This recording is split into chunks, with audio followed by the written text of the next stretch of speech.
Welcome to social post. నేను Nihal. So intraday లలితేంద్రనాథ్ గారు stock market analyst. So intraday sir ఎలా చేస్తారో దీని గురించి మన సార్తో తీసుకొని మాట్లాడదాం. Hello sir, welcome to social post. Hello అండి. ఎస్ సార్, ఇంట్రాడే అనేది మీరు ఎలా చేస్తారు సార్? సో బేసికల్లీ ట్రేడింగ్ అనేది ఒక సెన్సిటివ్ ఎమోషన్. ఓకేనా. ట్రేడింగ్ చేసేటప్పుడు మనకి లాట్ ఆఫ్ ఎమోషన్స్ రన్ అవుతూ ఉంటాయి. ఏంటంటే ఇవాళ ఈ న్యూస్ ఉంది, మార్కెట్ ఇంపాక్ట్ ఇలా ఉంటుంది, లేదంటే ఈ పర్టికులర్ స్టాక్లో ఇవాళ రిజల్ట్స్ ఉన్నాయి, దాని మూమెంట్ ఇలా ఉండొచ్చు, ఇలా కొన్ని అజంప్షన్స్ ఉంటాయి. దాంతోపాటు మళ్ళీ మనకున్న టెక్నికల్ నాలెడ్జ్ మనకు ఉంటుంది. సో ఇన్ని ఫ్యాక్టర్స్ ఒక ట్రేడర్ యొక్క మైండ్ సెట్ని ఇన్ఫ్లుయెన్స్ చేస్తూ ఉంటాయి. సో ట్రేడింగ్ అనేది ఒక సెన్సిటివ్ ఎమోషన్. సో ఇప్పుడు నా ట్రేడింగ్ స్టైల్ నేను చెప్తున్నాను అంటే ఇది ఫాలో అవ్వమని నేను చెప్పను. బట్ నా వే ఏంటి అంటే నేను ఒక ట్రేడ్ ఎంటర్ అయ్యేటప్పుడు కొన్ని పారామీటర్స్ పెట్టుకుంటాను. ఓకే. ఫర్ ఎగ్జాంపుల్ నేను ఒక 4 to 5 పారామీటర్స్ పెట్టుకుంటాను అనుకోండి. దాంట్లో మినిమం 3 to 4 పారామీటర్స్ అన్న మీట్ అవుతున్నాయా లేదా. ఒక ట్రేడ్ ఎగ్జిక్యూట్ అసలు నేను పెట్టుకున్న అన్ని పారామీటర్స్ మ్యాచ్ అయిపోతే నో ప్రాబ్లం. కానీ అట్లీస్ట్ నేను పెట్టుకున్న పారామీటర్స్లో ఒక 3 పారామీటర్స్ అన్న మినిమం మ్యాచ్ అయ్యాయి అనుకోండి, అప్పుడు మాత్రమే నేను ట్రేడింగ్ అనేది చేస్తాను అనమాట. అంటే ఆ పర్టికులర్ ట్రేడ్లోకి నేను ఎంటర్ అవుతాను. ఒకవేళ ఒక్కొక్కసారి డేలో అసలు రాలేదు అనుకోండి, అసలు ట్రేడ్ ఎంటర్ అవ్వం. అందుకే మనకి ట్రేడర్స్కి నో ట్రేడింగ్ డేస్ అనేవి కూడా ఉంటాయి. ఎవ్రీడే ట్రేడ్ చేయాలని రూల్ ఏం లేదు. సో మనకు నచ్చిన టైంలో ఓకే ఇక్కడ కాన్ఫిడెంట్గా ఉంది, అన్ని పారామీటర్స్ మీట్ అయ్యాయి, ఇక్కడ ఎంటర్ అవ్వాలంటే ఎంటర్ అవ్వాలి, లేదు అవ్వలేదు కాన్ఫిడెన్స్ లేదంటే ఎంటర్ అవ్వకూడదు. ఓకే. కానీ చాలామంది ఏంటంటే అసలు ముందు ట్రేడ్ చేసేయాలి అర్జెంటుగా, అసలు 9:15 కొట్టిన దగ్గర నుంచి 9:16 ట్రేడ్ పడిపోవాలి అంతే, మళ్ళీ 3:29కి ఆ ట్రేడ్ క్లోజ్ అయిపోవాలి. ఈలోపు నెంబర్ ఆఫ్ ట్రేడ్స్ చేసేస్తూ ఉంటారు. అలా చేయకూడదు. సో నా ట్రేడింగ్ స్టైల్ అడిగారు కాబట్టి దాన్ని మీకు ఒక ఎగ్జాంపుల్తో చూపిస్తాను. సో దట్ మీకు ఒక క్లారిటీ వస్తుంది. అంటే ఒక పారామీటర్స్ మనం ఎలా సెట్ చేసుకోవాలి, ఆ పారామీటర్స్ మ్యాచ్ అవ్వటం అంటే ఏంటి అనేది మీకు ఒక ఎగ్జాంపుల్ ద్వారా చూపిస్తాను. అప్పుడు మీకు క్లారిటీ వస్తుంది. Trade setup for intraday. Options అయినా, గోల్డ్ అయినా, క్రిప్టో అయినా ఏదైనా సరే నేను పర్సనల్ గా యూజ్ చేసే చార్ట్ టైం ఫ్రేమ్ వచ్చేసి 1 minute. అలాగని నా ఇంటెన్షన్ స్కాల్పింగ్ ని ఎంకరేజ్ చేయడం కాదు. గేమ్ రూల్స్ తెలుసుకున్నప్పుడు మనం ఏ టైం ఫ్రేమ్ లైనా ట్రేడింగ్ చేసుకోవచ్చు. 1 minute లో పర్టికులర్ గా రిస్క్ అనేది చాలా తక్కువ ఉంటుంది కాబట్టి నేను 1 minute టైం ఫ్రేమ్ అనేది ప్రిఫర్ చేస్తాను. గోల్డెన్ రేషియో ప్రొఫైల్లో సెట్టింగ్స్ అనేది ఈ విధంగా పెట్టుకోవాలి. ముందుగా చార్ట్ మనం 1 minute టైం ఫ్రేమ్ ప్రిఫర్ చేస్తున్నాం కాబట్టి ఈ ఫస్ట్ ఆప్షన్ ని ఖచ్చితంగా 15 minutes లో పెట్టుకోవాలి.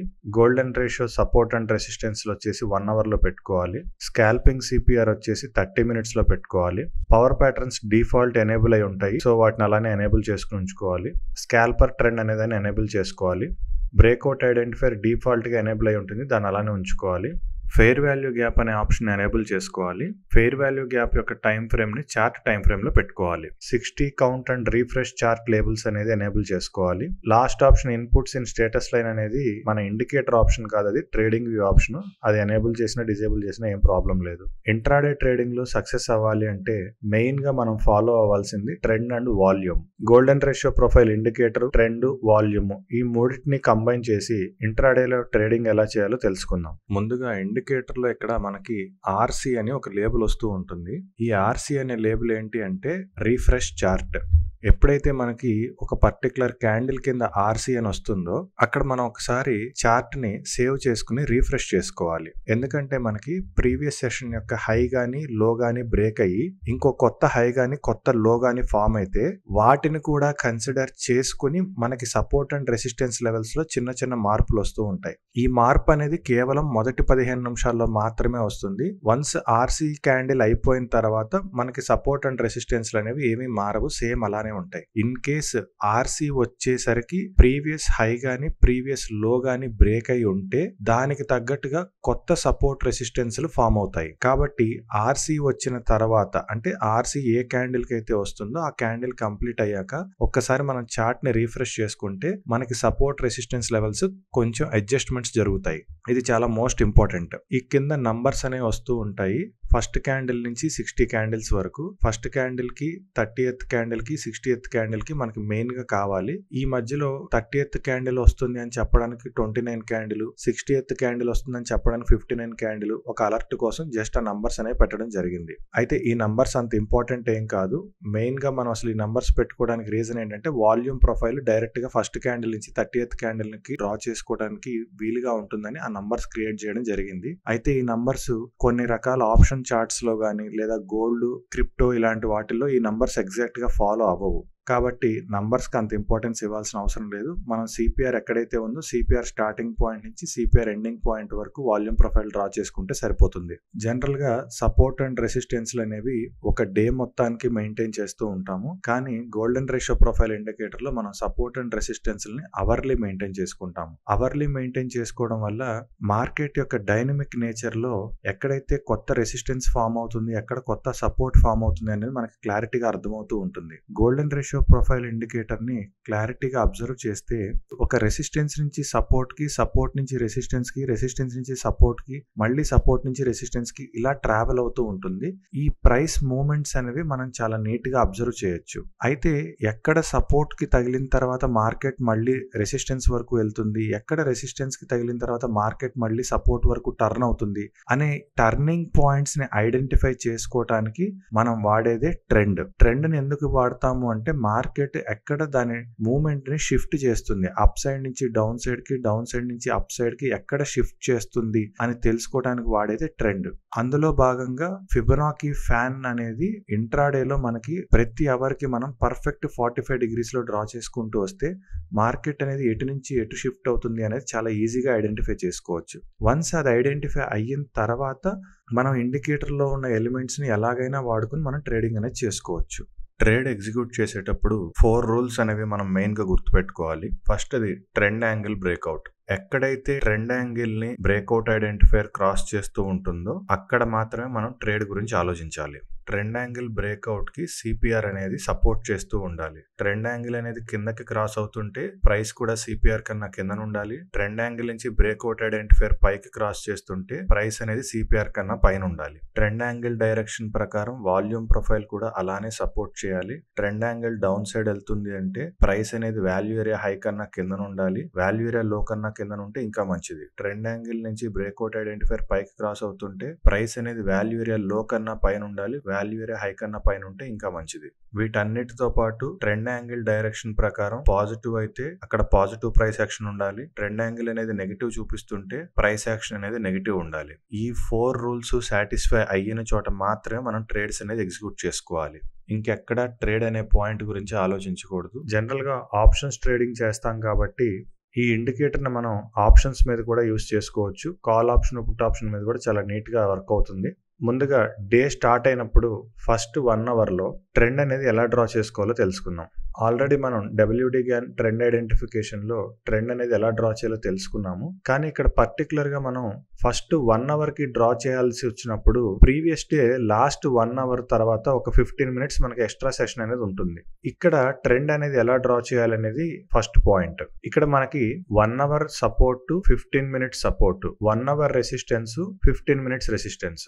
ఈ 2 సపోర్ట్స్ లో లోయెస్ట్ సపోర్ట్ ఏది, ఈ 2 రెసిస్టెన్స్ లో హైయెస్ట్ రెసిస్టెన్స్ ఏదో ఫస్ట్ ఐడెంటిఫై చేసుకోవాలి. ఇక్కడ మనకి లోయెస్ట్ సపోర్ట్ ఇది, హైయెస్ట్ రెసిస్టెన్స్ ఇది. కాబట్టి ఇప్పుడు ఫిబొనాకీ ఫ్యాన్ ని ఈ లోయెస్ట్ సపోర్ట్ కానీ స్టార్టింగ్ పాయింట్ అనేది ఇక్కడ నుంచి స్టార్ట్ చేస్తాను. ఇక్కడ క్లిక్ చేసి హైయెస్ట్ పాయింట్ ఈ రెసిస్టెన్స్ హైయెస్ట్ కాబట్టి ఇక్కడ వరకు వచ్చి ఆ హైయెస్ట్ రెసిస్టెన్స్ యొక్క లాస్ట్ పాయింట్ మీద క్లిక్ చేస్తాను. ఈ విధంగా లోయెస్ట్ సపోర్ట్ నుంచి హైయెస్ట్ రెసిస్టెన్స్ వరకు తీసుకొని ఈ ఫ్యాన్ అనేది ఇలా డ్రా చేసుకోవాలి.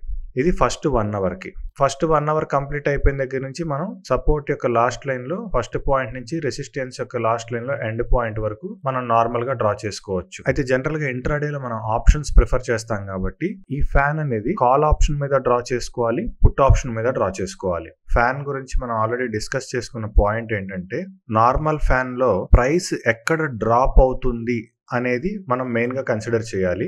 ఇన్వర్టెడ్ ఫ్యాన్ లో ఎక్కడ ప్రైస్ రైజ్ అవుతుంది అనేది మనం మెయిన్ గా చూసుకోవాలి. అయితే ఆప్షన్స్ పాయింట్ ఆఫ్ వ్యూలో మనం కాల్ ఆప్షన్ కి నార్మల్ ఫ్యాన్ డ్రా చేసుకుంటాము, పుట్ ఆప్షన్ కి నార్మల్ ఫ్యాన్ డ్రా చేసుకుంటాము. కాబట్టి రెండు ఒకే రకంగా ఫ్యాన్ డ్రా చేస్తున్నాం కాబట్టి ట్రేడింగ్ పాయింట్ ఆఫ్ వ్యూలో call option low angle break అవుతుంటే పుట్ కొనుక్కోవాలి, put option low angle break అవుతుంటే కాల్ కొనుక్కోవాలి. నెక్స్ట్ వాల్యూమ్ ప్రొఫైల్ ని మనం ప్రతి హాఫ్ అన్ అవర్ కి డ్రా చేసుకోవాలి. ఇక్కడ మనకి ప్రతి హాఫ్ అన్ అవర్ కి సిపిఆర్ వస్తుంది కాబట్టి ఎక్కడైతే మనకి సిపిఆర్ స్టార్టింగ్ పాయింట్ నుంచి ఎండింగ్ పాయింట్ వరకు ఉందో అక్కడ మనం ప్రతి హాఫ్ అన్ అవర్ కి వాల్యూమ్ ప్రొఫైల్ అనేది డ్రా చేసుకోవాలి. ట్రెండ్ ప్రకారం మనం ఎప్పుడైనా గానీ ఫ్యాన్ లో ఎప్పుడైతే లేటెస్ట్ గా యాంగిల్ అనేది క్రాస్ అవుతుందో ఆ పాయింట్ దగ్గర మనం ఫస్ట్ ట్రేడింగ్ గురించి ఆలోచించుకోవాలి. రిమైనింగ్ పార్ట్ అంతా మనం ట్రేడింగ్ పాయింట్ ఆఫ్ వ్యూ లో ఉండకూడదు, గేమ్ ను అబ్జర్వ్ చేస్తూ ఉండాలి. ఎప్పుడైతే మనకి యాంగిల్ కట్ అవుతుంది అన్న ఆలోచన వస్తుందో అప్పుడు మనం గడిచిన హాఫ్ అన్ అవర్ యొక్క వాల్యూమ్ ప్రొఫైల్ ని డ్రా చేసుకోవాలి. ఇలా డ్రా చేసుకున్న తర్వాత ఇక్కడ మనకి యాంగిల్ కట్ అవుతుంది, యాంగిల్ కటింగ్ తో పాటు ఇక్కడ మనకి వాల్యూ ఏరియా హై కన్నా కూడా బ్రేక్అవుట్ ఐడెంటిఫైర్ అనేది కిందకు వచ్చేసింది. కాబట్టి ఇక్కడ మనం వాల్యూ ఏరియా హై అక్కడే ఉంది, మన సిపిఆర్ అక్కడే ఉంది, ట్రెండ్ ఎడ్జ్ కూడా అక్కడే ఉంది. కాబట్టి ఇక్కడ ఉన్న వాటిల్లో ఏది హైయెస్ట్ ఉంటే దాన్ని మనం స్టాప్ లాస్ గా పెట్టుకుని, ఇక్కడ సిపిఆర్ అనేది హైయెస్ట్ ఉంది కాబట్టి ఇక్కడ మనం స్టాప్ లాస్ పెట్టుకుని పుట్ ఆప్షన్ ని కొనుక్కోవాలి. పుట్ ఆప్షన్ ని ఎంత వరకు హోల్డ్ చేయాలి అంటే ఈ కాల్ ఆప్షన్ లో మనకి ప్రైస్ నెక్స్ట్ యాంగిల్ వరకు ఎప్పుడైతే వస్తుందో అప్పటి వరకు కూడా పుట్ ఆప్షన్ అనేది హోల్డ్ చేసుకోవచ్చు. ఫర్ ఎగ్జాంపుల్ ఇక్కడ మనం ఫస్ట్ 1 అవర్ కి ట్రెండ్ అనేది ఇలా డ్రా చేసుకున్నాము. అదే విధంగా పుట్ ఆప్షన్ లో కూడా మనం ఫస్ట్ 1 అవర్ కి ట్రెండ్ అనేది ఈ విధంగా డ్రా చేసుకున్నాము. ఈ ఫస్ట్ 1 అవర్ లో ఇక్కడ ఆల్రెడీ మనం ఫ్రెష్ గా యాంగిల్ అనేది క్రాస్ అయిపోయే ఉంది. సో మనం ఇక్కడ ఈ సపోర్ట్ లైన్ ని మనం స్టాప్ లాస్ గా పెట్టుకుని మనం ట్రేడ్ అనేది తీసేసుకోవచ్చు. తీసుకున్న తర్వాత ఇక్కడ మనకి సపోర్ట్ వరకు టార్గెట్ వచ్చింది. పుట్ ఆప్షన్ తీసుకుంటే పుట్ ఆప్షన్ లో కూడా మనకి నెక్స్ట్ యాంగిల్ వరకు టార్గెట్ అనేది రీచ్ అయింది. ఇక్కడ పుట్ ఆప్షన్ లో టార్గెట్ రీచ్ అయిన తర్వాత ఈ ఫస్ట్ హాఫ్ అన్ అవర్ అయిపోయిన తర్వాత సెకండ్ హాఫ్ అన్ అవర్ లో మనకి ఎక్కడ ట్రెండ్ ఎడ్జ్ అనేది బ్రేక్ అవ్వలేదు, కనీసం సిపిఆర్ కన్నా కిందకి రాలేదు, ఏదీ జరగలేదు. ఇటువంటి సిచ్యువేషన్స్ లో ట్రేడ్ అనేది పొరపాటును కూడా ఎగ్జిక్యూట్ చేయకూడదు. ఎప్పుడు ట్రేడ్ ఎగ్జిక్యూట్ చేయాలి అన్న ఖచ్చితంగా బ్రేక్అవుట్ ఐడెంటిఫైర్ ఫ్రెష్ గా ట్రెండ్ ఎడ్జ్ ని ఎప్పుడైతే క్రాస్ అవుతూ ఉంటుందో అక్కడ మాత్రమే ట్రేడ్స్ ఎగ్జిక్యూట్ చేయాలి, ఇంకెక్కడా కూడా ట్రేడ్స్ ఎగ్జిక్యూట్ చేయకూడదు. ఫర్ ఎగ్జాంపుల్ ఈ కేసులో మనకి బ్రేక్అవుట్ ఐడెంటిఫైర్ అనేది ట్రెండ్ ఎడ్జ్ ని ఫ్రెష్ గా క్రాస్ చేసింది, వాల్యూ ఏరియా హై కన్నా కిందనే ఉంది, వాల్యూ ఏరియా లో కన్నా కూడా కిందకు వచ్చింది. అయినప్పటికీ ఇక్కడ మనకి ప్రైస్ అనేది పైకి వెళ్ళిపోయింది. ఎందుకు ప్రైస్ అనేది పైకి వెళ్ళిపోయింది అంటే సిపిఆర్ కన్నా బ్రేక్అవుట్ ఐడెంటిఫైర్ అనేది ఇంకా పైనే ఉంది కాబట్టి. ఇటువంటి సిచ్యువేషన్స్ లో ఒకవేళ మనం ఇక్కడ పొరపాటున పుట్ ఎంటర్ అయినప్పటికీ ఇమ్మీడియట్ గా ఈ క్యాండిల్ లో మనం పొజిషన్ అనేది క్లోజ్ చేసేయాలి. పొజిషన్ క్లోజ్ చేసిన తర్వాత ఇమ్మీడియట్ గా మనం రివర్స్ ట్రేడ్ అనేది పొరపాటును కూడా తీసుకోకూడదు. అక్కడికి ఆ స్టాప్ లాస్ హిట్ అయినాక వెయిట్ చేసి మళ్ళీ పుట్ ఆప్షన్ లో గానీ లేదా కాల్ ఆప్షన్ లో గానీ ఫ్రెష్ గా బ్రేక్అవుట్ ఐడెంటిఫైర్ అనేది ఎక్కడైతే ఫ్యాన్ యాంగిల్ ని క్రాస్ చేస్తుందో అక్కడ మాత్రమే మళ్ళీ మనం ట్రేడ్ అనేది తీసుకోవాలి. ఈలోగా ఈ ట్రేడ్ ఎందుకు ఫెయిల్ అయింది, ఈ ట్రేడ్ ని మనం ఎలా రికవర్ చేసుకోవాలి అన్నప్పుడు రివెంజ్ ట్రేడింగ్ లో వెళ్ళి రికవర్ చేయడం కాదు, గేమ్ ని అర్థం చేసుకుంటూ ఇక్కడ ఎందుకు ట్రేడ్ ఫెయిల్ అయింది, నెక్స్ట్ ట్రేడ్ మనం మంచి ఎంట్రీ ఎక్కడ ఇవ్వాలి అనే పాయింట్ ఆఫ్ వ్యూ లో ఆలోచించుకుంటూ మనం ట్రేడ్స్ అనేది తీసుకోవాలి. అందుకే మళ్ళీ చెప్పేది ట్రేడ్ ఎక్కడ ఎగ్జిక్యూట్ చేయాలి అంటే ఫ్రెష్ గా ఫ్యాన్ యాంగిల్ ఎక్కడైతే కట్ అవుతుందో అక్కడ మాత్రమే మనం ట్రేడ్ అనేది ఎగ్జిక్యూట్ చేయాలి. ఇక్కడ ఈ పర్టికులర్ కేసులో ఎందుకు ఫెయిల్ అయింది అన్న దానికి వన్ ఆఫ్ ది రీజన్ ఏంటి అంటే మనకి కరెంట్ సిపిఆర్ కన్నా కిందకు వచ్చినంత మాత్రాన సరిపోదు, ప్రీవియస్ సిపిఆర్ అనేది కూడా కొంచెం సపోర్ట్ గా యాక్ట్ చేస్తుంది కాబట్టి ఇక్కడ రివర్స్ అయ్యే అవకాశం ఉంటుంది. ఎప్పుడైతే మనకి ఈ పర్టికులర్ సిచ్యువేషన్ లో ఫ్రెష్ గా యాంగిల్ క్రాస్ చేసి కరెంట్ సిపిఆర్ కన్నా కింద ఉంది, ప్రీవియస్ సిపిఆర్ కన్నా కిందకు వచ్చేసింది, ఇక్కడ రెండు సిపిఆర్లు కూడా సెల్లింగ్ కి చక్కగా ఫేవరబుల్ గా ఉన్నాయి కాబట్టి ఇక్కడ మనకి హ్యూజ్ మూవ్మెంట్ అనేది వచ్చింది. కాబట్టి ఇక్కడ ఎంట్రీ తీసుకోవడం తప్పేం కాదు, మనకి ఇక్కడ వరకు స్కోప్ ఉంది. ఈ మాత్రం పాయింట్స్ ని మనం క్యాచ్ చేయడానికి మనం ఎంట్రీ తీసుకోవడం తప్పు కాదు. కానీ మనం ఎంటర్ అయిన తర్వాత ఎప్పుడైతే తిరిగి రివర్స్ లో క్యాండిల్ పైకి క్లోజ్ అయిందో వెంటనే మనం స్టాప్ లాస్ ని ఎగ్జిక్యూట్ చేసేసి వెయిట్ చేసి గేమ్ ను అర్థం చేసుకుంటూ ఫ్రెష్ గా బ్రేక్అవుట్ ఐడెంటిఫైర్ అనేది యాంగిల్ ఎక్కడ క్రాస్ చేస్తుందో అర్థం చేసుకుంటూ అక్కడ మాత్రమే ట్రేడ్ అనేది ఎగ్జిక్యూట్ చేయాలి. Okay sir. So thank you sir మా సోషల్ పోస్ట్ వచ్చినందుకు. Thank you.